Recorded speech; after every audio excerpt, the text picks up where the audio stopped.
जय जगन्नाथ सांग मैंने आज देखु आमर खाइबा बस नॉर्मल डाली एटार अच्छी भात आउ गोटे घांट तरकारी घांट माने कोबी आलू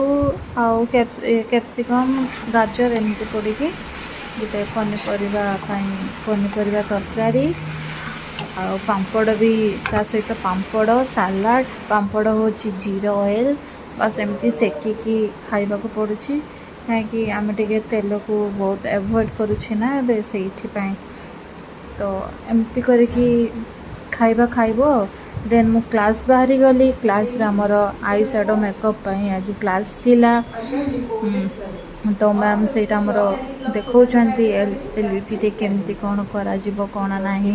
अबे थियोरी चलचे देन आमर प्रैक्टिकल चलो प्रैक्टिकल चलला आम मैम जानीपर आम केमती कौन करुछु कौन देन देखा नेक्स्ट ब्लॉग रे जय जगन्नाथ।